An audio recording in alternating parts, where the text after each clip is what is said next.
Today on Straight Talk Africa, the significance of the 25th anniversary of the Rwandan Genocide. That discussion is coming up next right here on Straight Talk Africa. Hello, welcome to Straight Talk Africa, live from the Voice of America headquarters here in Washington. I am Shaka Ssali, and today we talk about lessons that we have learned regarding the Rwandan genocide that occurred 25 years ago. The genocide left an estimated 800,000 people, mostly Tutsis, dead. Since then, Rwanda has made progress in recovering from the devastation and growing its economy. Rwanda now has the highest percentage of female parliamentarians in the world, more than 60% of that. VOA correspondent Mariama Jaro has more on this story. It started on April 6, 1994, when a plane carrying Rwanda's Hutu president Juvenal Habyarimana and his Burundian counterpart was shut down. Mary Berry is an international studies professor at the University of Denver in Colorado. There was a lot of confusion and, of course, a scramble for power within his administration. And over the next several months, the targets expanded, and Tutsi civilians in Rwanda became seen as the enemy. And the level of brutality, of course, was tremendous. Just over 3 months, perhaps 800,000 Rwandans were killed, and the vast majority of those killed were Tutsi. Following the genocide, the Rwandan Patriotic Front's Paul Kagame became the nation's de facto leader, first as vice president to Pasteur Bizimungu and later president of the country. Fast forward 25 years later, people are still grappling with what happened. Nadine Yitegeka was only 3 when the genocide unfolded. She's a recent graduate from Rwanda's Aquila Institute for Women. We have a generation now of people whose parents are in prison, a generation that is not like me. They don't even have any parents left. So trauma and healing, it's a process. We are at a good stage now.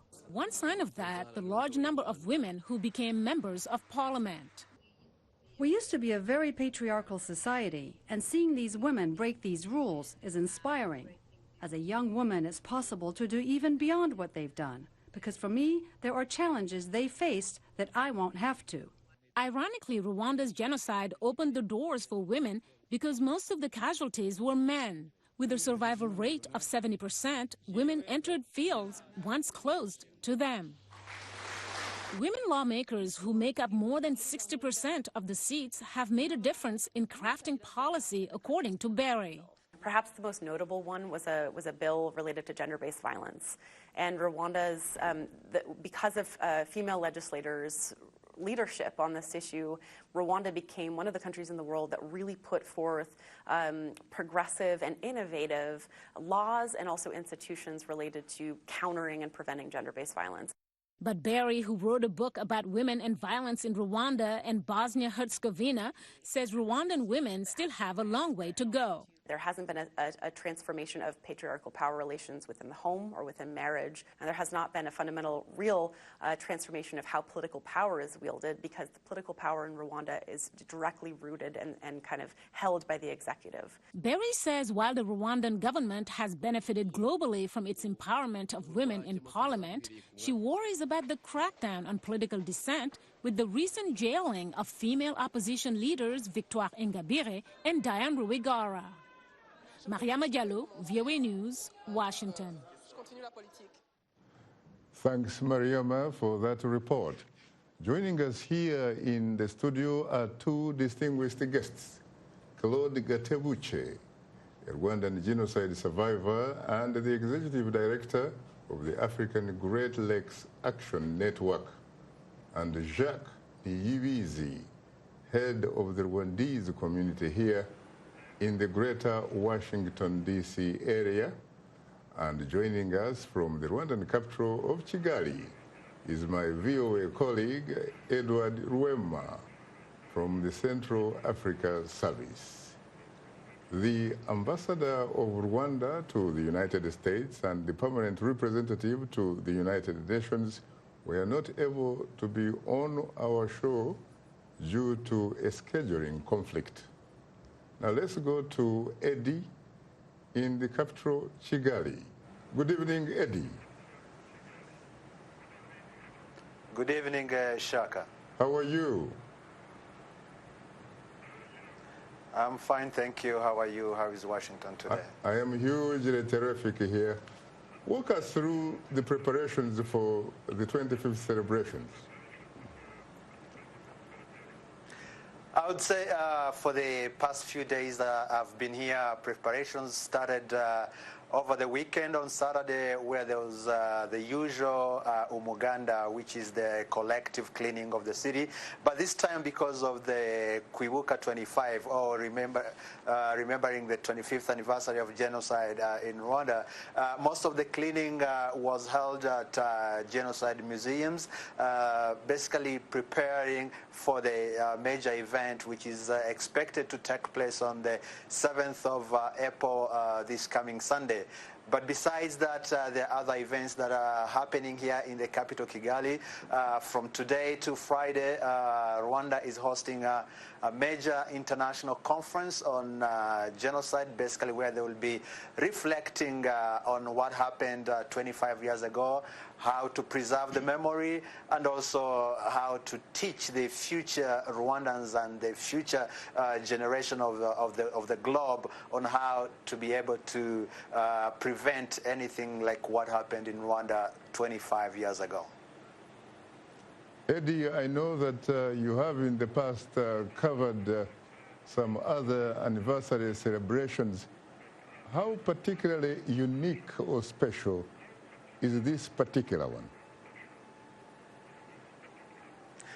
The last time I was here covering the genocide commemoration was 20 years ago, and I think at that time that's when Rwanda decided that instead of holding annual genocide commemoration on national level, they would rather have it every 5 years. So this is the first batch of 5 years that Rwanda is commemorating this genocide commemoration, and this time they have invited several heads of states here from our sources that are close to 15 heads of states and government are coming.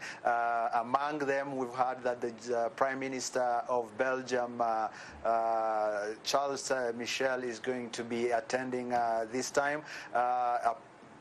Previously, we had heard that Rwanda had invited the French president and Emmanuel Macron, but because of reasons beyond our knowing, we were told that he's instead going to be represented by a member of parliament who actually was born here around the genocide time, and then was flown to France, where was adopted by the French people. Besides that, we also heard that there's going to be many African presidents, especially those from the west of Africa, and other senior dignitaries, including the Governor General of Canada, Julie Payet. Eddie, talk to us about the mood. Give us a sense of the mood among the people downtown Kigali, for example, that you have interacted with. Well, the mood right now is a mood of remembrance, a mood of talking and reflecting on what happened 25 years ago.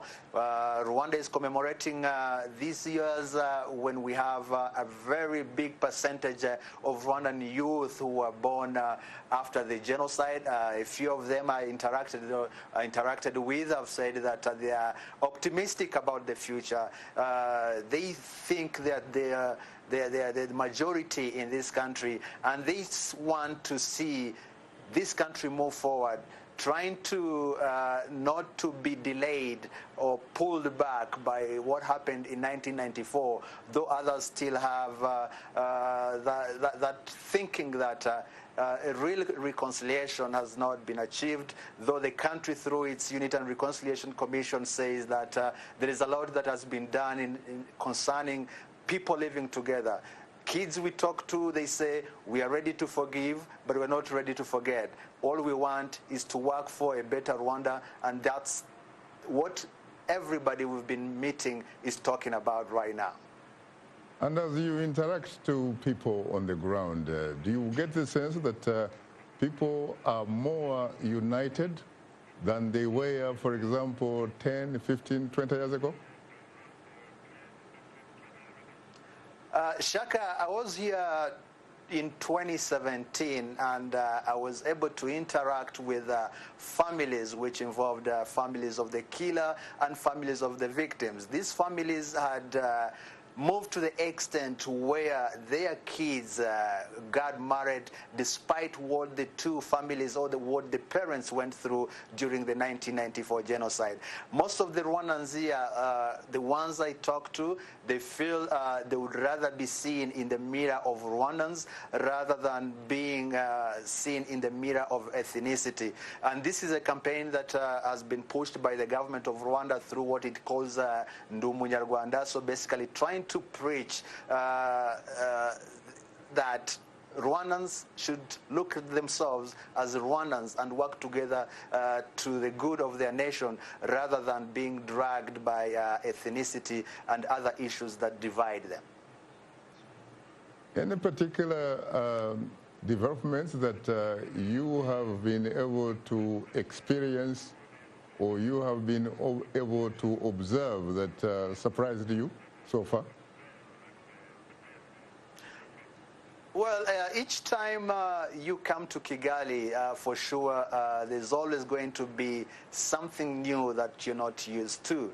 The Kigali itself, you're a journalist like I am. You've been following the developments, whether through reports and other publications. And again, the other thing that impresses me a lot is the amount of youth you meet who are either in very good positions, decision-making positions, who are thriving and ready to probably take this country to a next level. Well, on that note, thank you so much, really, for sharing your insight and observations with us. Thank you, Shaka. You're most welcome, Eddie. Let me come to Claude Gatebuke and, of course, Jacques Niyibizi. I have to say, frankly, that I'm profoundly honored and exceedingly humbled to have the opportunity to host you too on Straight Talk Africa, and in the case of Niyibizi, for the first time. Thank you, Shaka. Likewise. Thank you, Shaka. Yeah, as you know, I'm a long-time listener, first time on the show. It's a pleasure. You're most welcome. Have you also been a sort of fan or something of that sort? A sort of fan? A fan. Oh, I'm a big fan, yes. Really? Oh, definitely I'm a big fan of your show. How big is big? That's what I'm saying, long-time listener. More than once I've listened to your shows and through my friends. Actually, I've known Eddie for some time, and I also know Jackson Muvunyi. For some time, we do play basketball together beside our professional work. So I tend to listen to all VOA programs. First about the radio and then the TV shows, yeah. Let me be a little bit selfish and perhaps ask something that reflects the Straight Talk Africa program that I have the privilege, the honor of hosting. Any particular reason why you are a fan of Straight Talk Africa? Well, Straight Talk Africa, when I started listening to it, was primarily because of the concern of the problems Africa is facing, you know, in my era.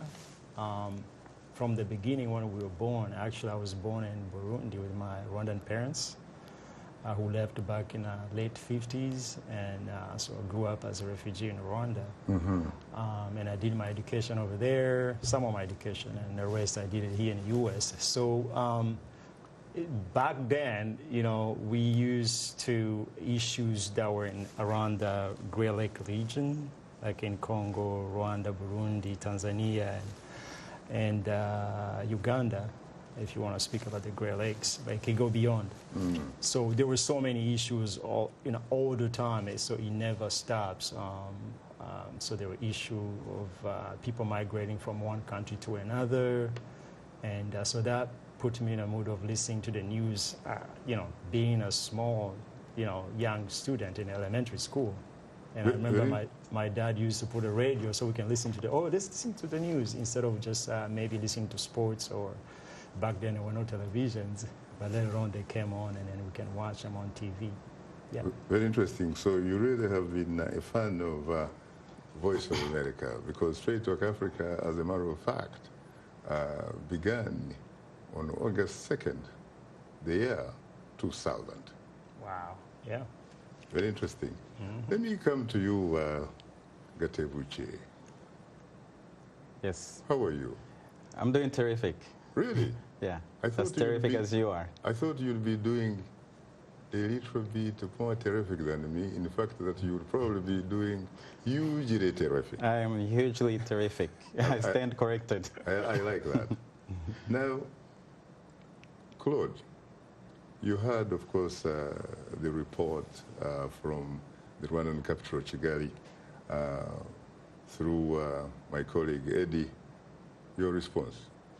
There's a couple of things that I would like to highlight, both from Eddie's report and the report before. First thing is they talked about women in parliament and moving, to empower women. But as has been demonstrated in the last two elections, in 2010 and 2017, the government of Rwanda actually cracks down on women who do not speak the language that Paul Kagame dictates. Or who develop an appetite for the highest office in the land? Not just that. There's obviously Victoire Ingabire in 2010, and there was Diane Rwigara in 2017. But there were also, I just want to highlight a couple, two journalist women who were jailed, sentenced to 4 years and 7 years for criticizing the president. There's been women in opposition who have been found dead. There's Illuminae Iragena, who's been missing since 2016. There's been assault on women. And also, what I wanted to highlight about the parliament in Rwanda, which is a result of the genocide, is the women in parliament are not very empowered. Just 2 weeks ago, I think, maybe last week, there was a government minister, her name escapes me, who was promoting or apologizing for rape. She was criticizing a young woman who is an artist who took nude photos and basically said, if you get raped, you ask for it. Those are the type of things. But the first thing I want to do here is really honor and commemorate our loved ones that passed away, that were killed in the genocide in 1994. I lost dozens of family members during that genocide. I almost lost my life on multiple occasions, including one where I actually was at the point where they had ordered me and my mother to dig our own grave, and they were ready to kill us. So I want to honor the victims. I want to honor all the Rwandans. There were Tutsis killed in that genocide. There were Hutus killed in that genocide. There were Twa people who were killed in that genocide. And I want to honor all of them, every single one of them. And lastly, the Twa people in Rwanda, who are the indigenous and the original inhabitants of the country of Rwanda, are almost on the brink of extinction. And they were the first people in the country of Rwanda. But no one talks about them. I do want to honor... They're invisible. Exactly, yeah. Because they are not part of this power struggle and competition for power. But I do think that also we have failed over the years since the genocide in Rwanda by giving Kagame carte blanche to kill inside of Rwanda and outside of Rwanda, invading the Congo, committing what the UN has characterized as genocide themselves, and have let him off the hook. No justice for those victims. We'll come back to more of that later. What about you, Jacques? Well, first of all, thank you, Shaka, for hosting the show. And like I said, I'm a long-time listener and first time on the show. You're most welcome. And I had no idea I was going to be talking politics. But here we are, and I have to defend my country. So what Claude just stated about the genocide, yes, the genocide is a genocide for Tutsis. So there can be multiple different ways of describing genocide, because a genocide is something that is prepared, it's planned to target one specific ethnic group.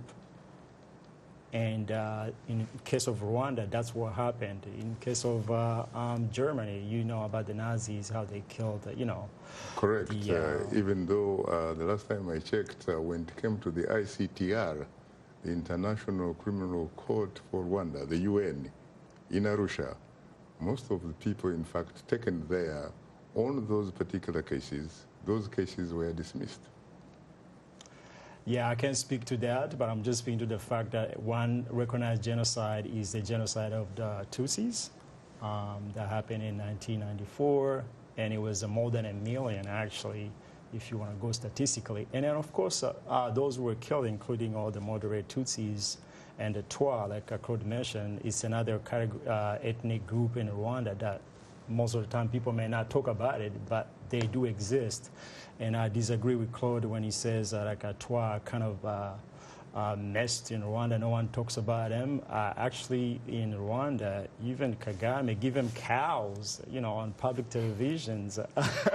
that's a recognition that they're there. And actually, they're in the military, they're in the government. They're very smart people, actually. If you want to talk in details, but that's the thing that I know. A single Twa general, for example, as we talk? Yes. Who? Well, I'm not gonna mention names because of privacy. But what do you mean privacy? Because of privacy, I'm not going to mention names. I'm not going to finger point here on a national television. But I know there are in the military, many of them, actually, that I know. But I'm not going to mention them just for privacy reasons. And you know yes. a specific individual who happens to be a Twa and is a general? Yes. Are you talking to us from the deepest, better part of yes. the bottom of your Rwandan heart and soul? From the bottom of my heart, yes. Interesting. Where were you, by the way, during the genocide? So during the genocide, I was in Burundi, in Bujumbura, and I just myself, I was a young person in my early 20s, and actually, if you want to know, if I need to go in greater details, I was part of a group that wanted to go fight to enter my country because I was forbidden to go into my motherland. And the reason I did not join the military is because I was working, and I had a small job, and then I had to support our group that was outside of Rwanda. They were trying to enter Rwanda. So then I did not go. So basically, all my friends who could go, and actually many of them that went, did die during the genocide. And as you see me, I was like a 22, 23. Many of the guys that I grew up with, they're already gone. So you know how that feels, and growing up, and They went in the front line. Exactly. And very interesting. Let's go to a survivor and look at the story of one of the survivors of the Rwandan genocide. Here is Lydia.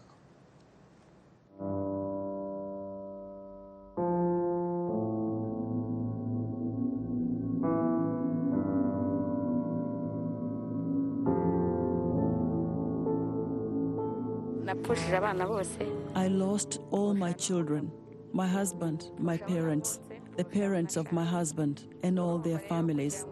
Long ago, when someone lost a husband, her family or other people would help her. But for us, it was different. You would think you're the only one in that situation, but later you realize that there are others like you. One thing that hurt me most was to lose my siblings, my children, and my husband. After they had killed my children, they took me to the leader of the Interahamwe. He raped me in public. They took turns to rape me, one after the other. It is a deep thing. I can never forget. I have forgiven them. I even did not take them to the Gacaca courts. I forgave them. Thank you. Let me come to you immediately, Claude.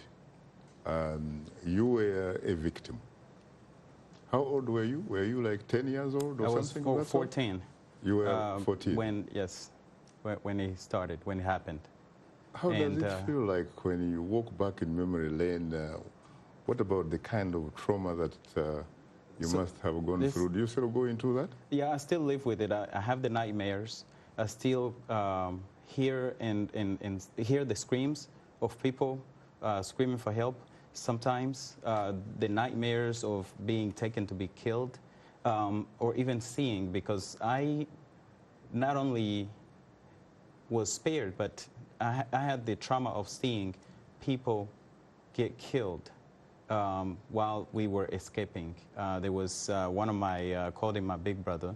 My next door neighbor chopped him to pieces right in front of everybody. Really? Yes.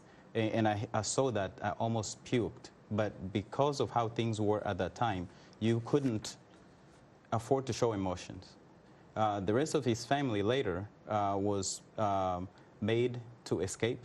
The militias who killed his brother decided they wouldn't kill the rest of the family, and they sent them away. Who were those militias? The extremist Hutu militias, the Interahamwe. That's who I saw killing this guy. Now, as we were escaping, his younger brother was shot by the RPF as the RPF was chasing to take over the territory. How do you know that that particular soldier was RPF? We know because it was the RPF taking over, and right after that, the RPF had control of that area. But the RPF, we were surrounded by those soldiers. The RPF are credited for liberating you. The RPF did not liberate. They won the war. And as you could see, during the war from 1990 to 94, right before the genocide, there had been 1 million people who decided to become homeless instead of living in areas controlled by the RPF. Because the RPF was so brutal, they called people to meetings, and they would kill hundreds of people. There is a case of the Byumba Stadium massacre where they rounded up and filled the stadium with people overnight, and then in the morning they came out, and one of the, I believe it was, if I remember correctly, it must be General Kabarebe that was out there leading this operation. James Kabarebe, who was a previous Minister of Defense in Rwanda, ordered the massacre. I may have that name wrong, but it's one of the top generals in Rwanda that ordered the massacre in the Byumba Stadium. Did you see him personally, or have you read that in some book? I'll give you a reference. The book In Praise of Blood. I have read that. That book, published by Judy Rever last year, has that reference. There is the case of the Giti massacres. There is the case of the massacre of the Catholic priests and the people who were sheltering in the Kabwai area. There is a woman who she has a radio show. I'm forgetting her name. She lost her son. She's a Tutsi woman. She survived the genocide. She lost her son along with those Catholic priests and bishops. The RPF came to take over the country. Now, also, I'll give you another reference. Romeo Dallaire, who was leading the UN peacekeeping mission. In his book, he states that Kagame told him that Tutsis inside of Rwanda had to be sacrificed for his victory. You cannot make an omelet without breaking eggs. That was Kagame's own words. So there are references. That's completely fabrication. This is, you can take that up with General Dallaire if you think it's fabricated. He never mentioned anything about that. These are all not my own words. These are words coming from RPF members. Now, I've also gotten my own testimony. I've got video evidence from some of the members of the RPF. I have footage where they talked about how they had cleaning groups that came behind the RPF front lines and cleaned and basically killed people in those areas. And anybody that went to an area controlled by the RPF, it was ghost towns. Now, besides the information that you have since learned from some books, some authors. How do you respond to some people who look at you and find it difficult to believe that you are indeed a genocide survivor? That in fact, if you were a genocide survivor, you probably would give some credit to the Rwandese Patriotic Front, Correct. which liberated you, I'm according sure, to them. Personally, I survived because of multiple people. There were neighbors, there were even strangers, people who came to the rescue on multiple occasions and helped us get away from the murderers. That's what happened. That's my story. The RPF was nowhere to save me. You know, on top of that, the RPF kept encroaching and attacking the various areas, and they were dropping bombs, and people were dying. And so I kept escaping away from the bombings also. Just like if somebody dropped a bomb here, we would all take off running. That's what was happening. So for someone to state that I was saved by the RPF is incorrect. It is true, there are some people who were hiding in the hills or in the rivers, in places where after the RPF took over, they found them and rescued them. That's no doubt. What about you, Jacques? How do you respond to that? Well, you know, thanks, Shaka. All the things that Claude just talked about, the RPF did not save people, they ordered the massacres, they are total fabrication. And then he mentioned Julie River. Julie River, she's a self-proclaimed person. She's a writer. She never been in Rwanda. She never put a foot in Rwanda. She was in Congo. She's been to Rwanda. I know, it's not written anywhere. I know it. She was in Congo. In the book. She was in Congo, and she was with Interahamwe, interviewing the Interahamwe. How can you, seriously, you talk to somebody who's fleeing the country because these are people, they got kicked away because, you know, RPF was trying to take over and get out of here so we can save our people, whoever is in there, let's save them. Jack. And they go to Congo, and then Julie River goes there and interviews the Interahamwe. These are the killers, protected, shielded by French soldiers. And then she interviews him, and then she believes their stories. Jack, more I have than read. The ones who are in I Rwanda. have read that book written by Jody. Yep. And to be very honest with you, I had also witnessed certain aspects that she talks about and could be very easily corroborated. So to that extent, I can say frankly, without any hesitation, that I regard her as a legitimate Canadian journalist who was doing her job. She's a Tory journalist trying to self-proclaim herself. But let me ask you a question. Yep. What lessons have we really learned out of that genocide? What do we need sincerely to do so that that genocide does not recur in Rwanda, nor does it in fact happen anywhere in the Great Lakes region? Because as we talk, the Great Lakes region does not look good at all. No, it does not. You are correct, Shaka.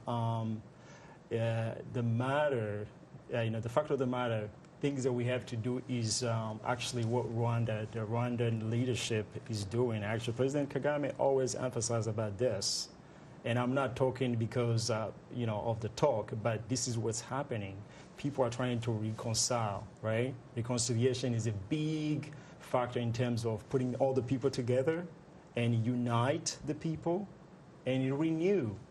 And this is a theme, even Kwibuka 25, also 3, remember, renew, and then unite. But can you give me any incontrovertible evidence about reconciliation?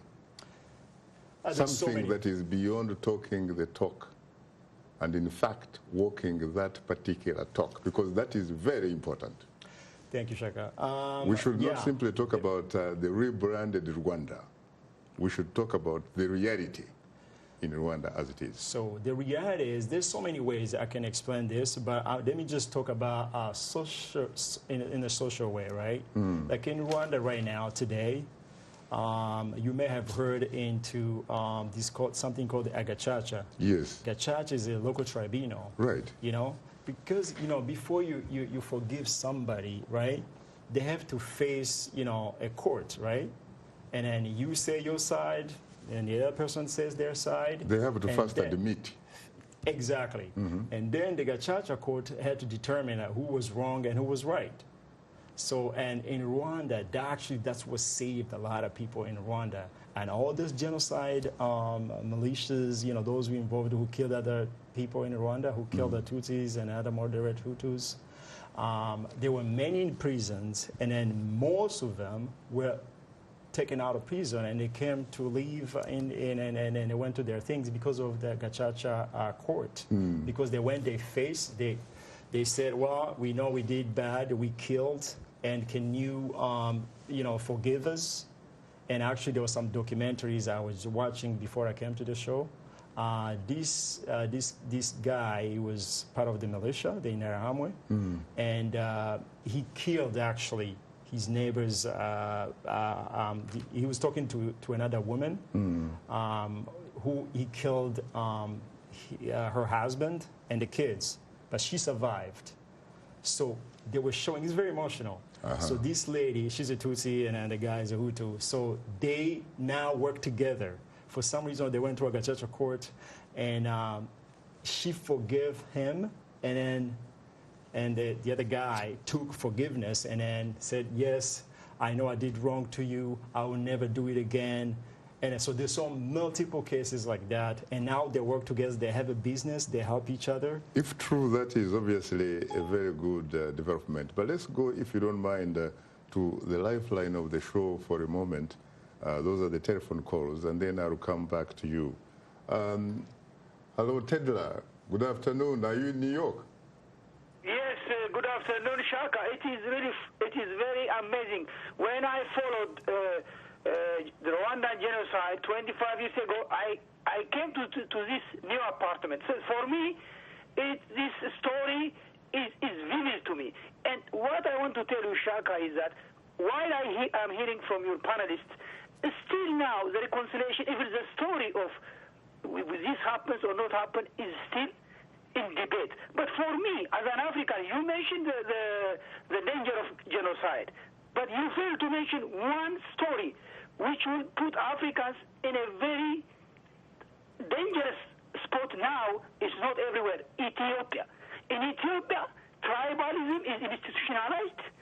There are mass media who are 24/7 accusing one tribe about what happened 150 years ago, and the government is not listening.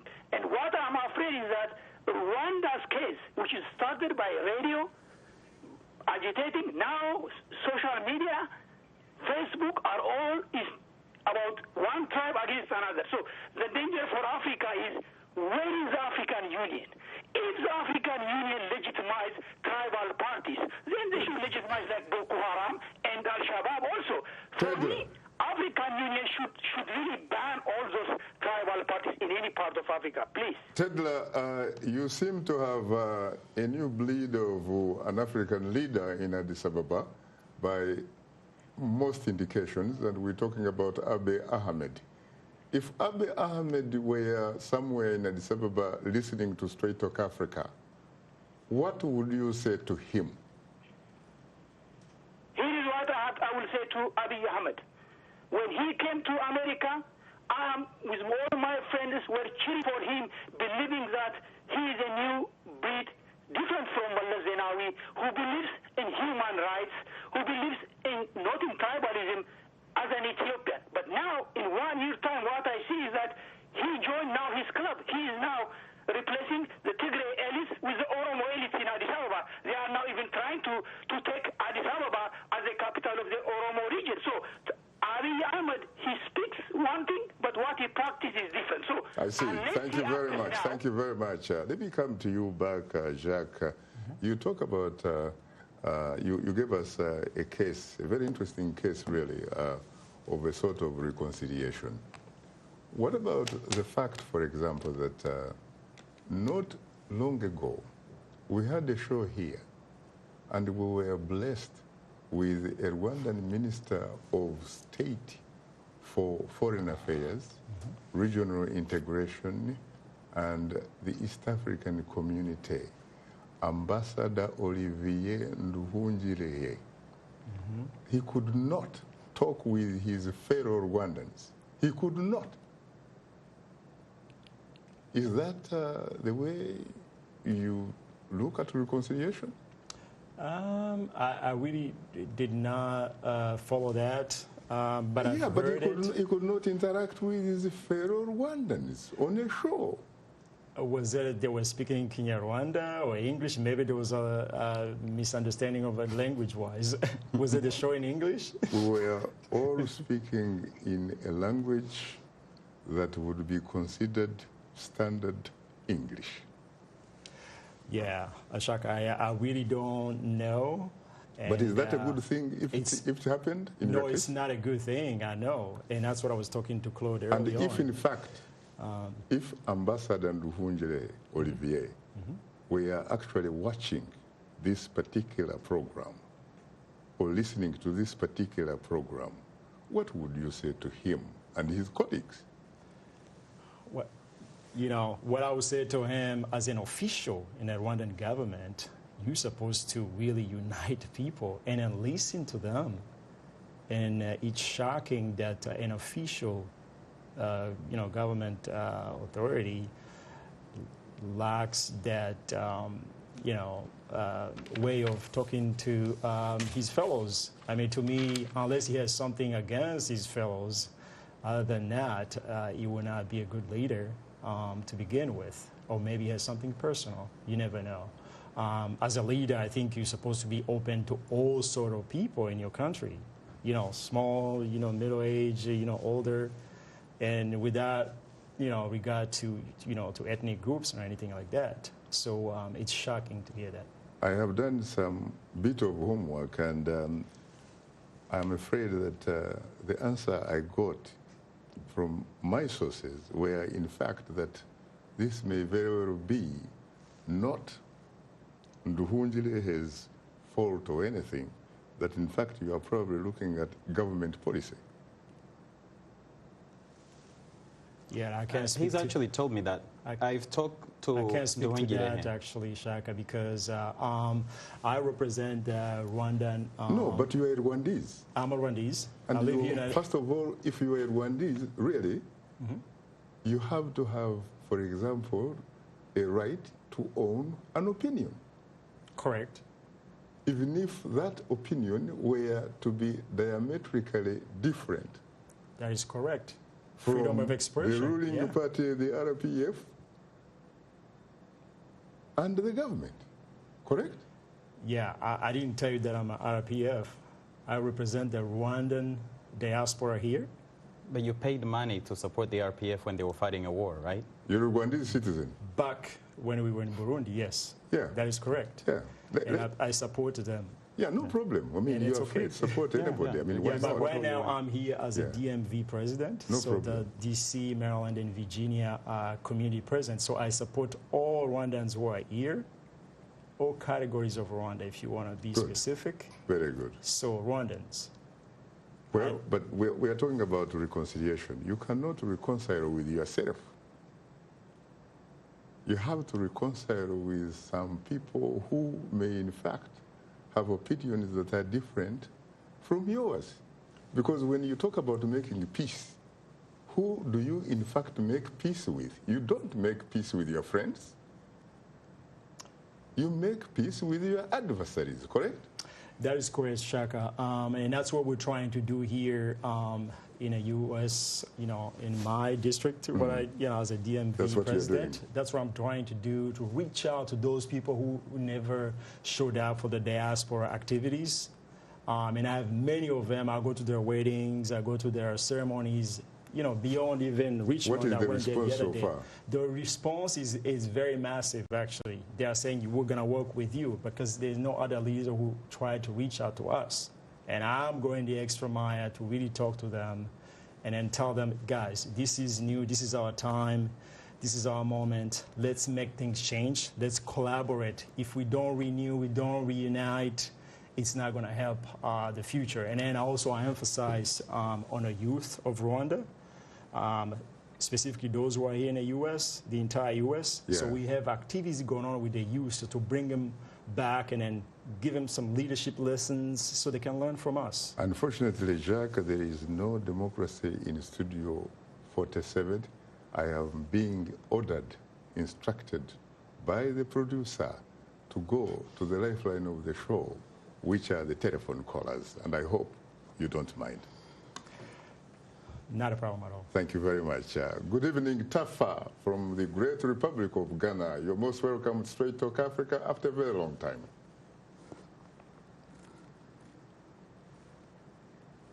Hello, Tafa, can you hear me? Well, I'm afraid that I cannot hear Tafa. Hello? Yes, please. Hello? Yes, can you hear me? Yeah, I can hear you. Are you Tafa? Yeah, Tafa from Ghana. Yeah, it's very, very nice to have you back on the line. It's been a very, very long time since I heard your beautiful name. Yes, sir, Shaka. I hope you are doing. Hello, can you hear me, Shaka? Yes, please, go for it. Thank you very much. Shaka, I have a humble appeal to my brothers in Rwanda. You see, you ask very important questions that what do we do or what Rwandese will do not to have what happened to good people of Rwanda to repeat himself. And that is very, very important. But when I listen to your guests, I can see that some of them seem to have some bitterness in them. And honestly, Shaka, my appeal goes direct to politicians. This kind of pressure and tribalism in Africa is being driven by politicians who did not to benefit or serve their interest. But I am appealing to them that Rwanda has come far. Today, Rwanda has doing many things, good things that we are all witness in Africa. To the extent that Shaka, could we believe today, Ghana is learning policy from Rwanda. Exactly. If you are aware about the Rwandan health, they have this drone delivering medical equipment and medicine all over Rwanda. Today, Ghana is learning that from them, and I think it is a plan for Rwanda. So I am appealing to politicians. They should put politics aside and think about their people, because what's happening in Rwanda during the 90s is barbaric, and no African country would like to see this thing happen again. I am begging politicians, because they are the main cause of the problem in Africa. Because of they want to be in power, so they will hide under the tribal. They will be pushing their tribesmen to poison their mind against their opponents for their own selfish interest, which is affecting the ordinary African. I am begging them, let's put the interest of Rwanda first before our own interest. Thank you very much. Now, what about Mr. Tafa? Are you there? Yes, I am here. What about then the idea perhaps that Rwanda in turn, if in fact Ghana is learning from some things from Rwanda, what about perhaps also suggesting that perhaps Rwanda may also try to learn democracy Ghanaian style? I agree, Shaka. I agree perfectly with your opinion. I agree. Rwanda also needs to learn, because look, it's in the interest of the current president in Rwanda to also allow democracy to work. Some of the way he handled his opponents, honestly, I'm not a fan of him. Even though I'm happy some of the good things he's doing, but the way he's managed, the way he dealt with the opposition is not the best. Sometimes embarrassing, he embarrassed the whole continent. Honestly, I agree with you. He also has to learn the way Ghana is free. Ghana, no politician there to do what's doing there. I can assure you that. No politician, whether you are in power, you dare not to do what things he's doing in his country. So I agree with that. They also, for their own interest, because when you push people to the wall, they will bounce back and hit you. Thank you very much, Shaka. Thank you very much, Tafa. Perhaps it should be, in fact, Ghana's responsibility and perhaps continental obligation to make sure that its type of democracy can, in fact, be spread across the continent, because I remember that on March 6th, 1957, Ghana was the first black nation on the African continent to regain its political independence. Correct.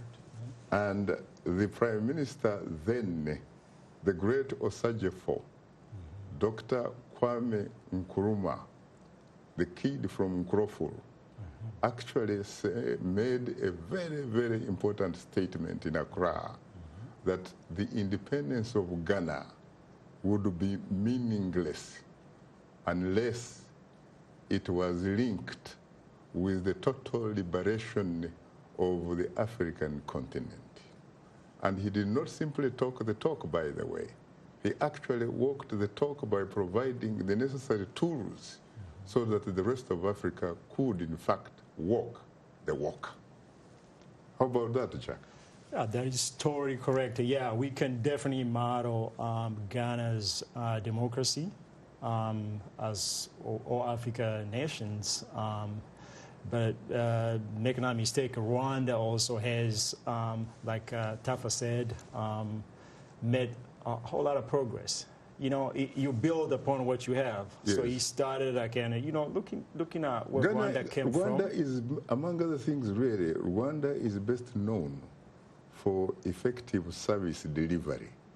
That is correct. Service delivery. And it didn't come just overnight. No, but the question, frankly, is, when you look at democracy and the service delivery, are they mutually exclusive or are they mutually reinforcing? They are mutually reinforcing, I would say so. They work hand in hand. I mean, you're going to have democracy. Democracy has to work also in providing services. So it's a hand in hand. Democracy is the infrastructure. It is the foundation.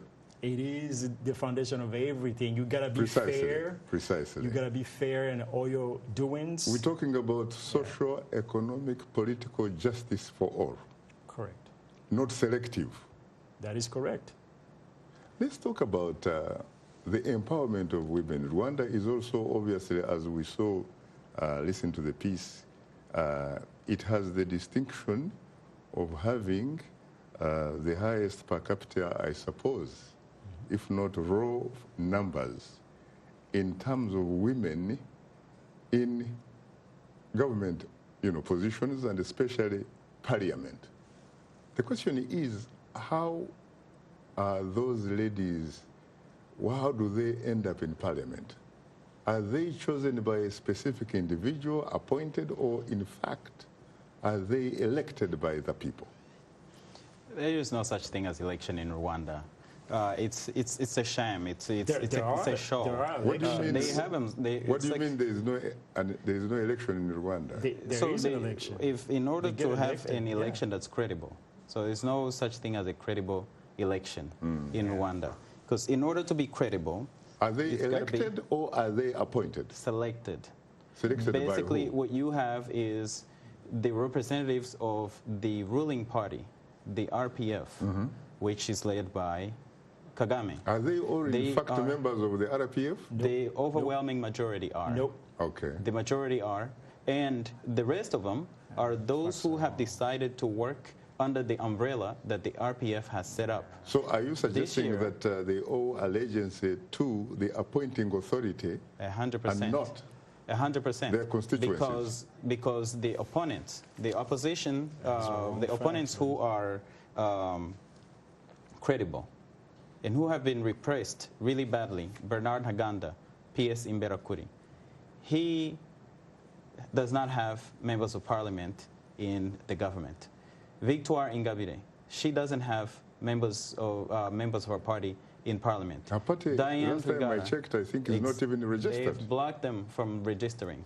Yeah, let's talk about those ones who are registered, actually. Yeah. But in order to register, you have to abide and agree to the policies of the RPF, which is the definition of a dictatorship. If you don't go along, you're not going to make it in that government. And one more thing, Shaka, empowerment of women. Look next door.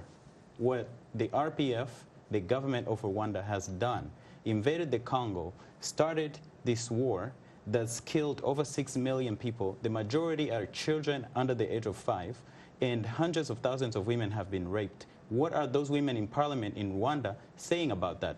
Dr. Denis Mukwege, when he won the Nobel Peace Prize, he said that we should have a justice process to prosecute and go after those who are documented in the UN mapping report that was released in 2010. What are those women who are empowered in Rwanda's parliament saying about these women? I think we need to have a special edition on that issue. Yeah, I mean, I can't go too much in details on that. All I know, in Rwanda, the women in our parliament, they're overwhelmingly, I think it's 60+%. Right. I think we're #1 in the world that has that percentage. And there's no any other meaning to that. It's because statistically, it has shown that any family that's led, that has, the woman has the responsibility in that family, that has a meaning. Let's say, meaning what I mean is having a job. You know, you can provide your family. There is a higher success rate that that family will not go of hunger or anything, you know, that household would do well. Jacques, it can also be agreed, by the way, that at least in terms of symbolism, it is also very good, very uplifting for the girl child to be able to see the aunts and what have you in positions of power. But what about those who will say that what we are talking about here really is women who have positions and ranks but have no authority? I would say in case of Rwanda, I think those women, I'm definitely, I'm going to disagree with what Claude said about the women in Rwanda. I think the women in Rwanda, they have a powerful task. You know, these women, we're very talking challenging. About very challenging. There are women who have many responsibilities. Unfortunately, the time happens not to be our best ally, but I would like to make this point. Yes. A former president of the United States, Barack Hussein Obama, once said, even with prosperity, without freedoms, freedom, for example, of expression, freedom, for example, of speech, freedom of the press, of the media, freedom of association, freedom of worship, it is a fundamental poverty. Would you agree? I would definitely agree 100%. You gotta have a freedom of expression and express yourself the way you want it. You know, freedom of the media. So if you applied such a yardstick to the Republic of Rwanda, how does Rwanda look like 25 years after genocide? Some people mistaken what Rwanda is doing now. I think the success of Rwanda is making, you know, all those sectors actually have been touched. Unfortunately, and I hope you'll forgive me, time is not our best ally. On that note, our distinguished guests are Edward Rwema, Jacques Niyibizi, and Edward Rwema joined us, of course, earlier from the Rwandan capital, Kigali. And of course, we have Ndugu Gatebuke. Thanks to our audience for tuning into Straight Talk Africa. In the meantime, get better, not bitter, Rwanda. And please remember to keep the African hopes alive.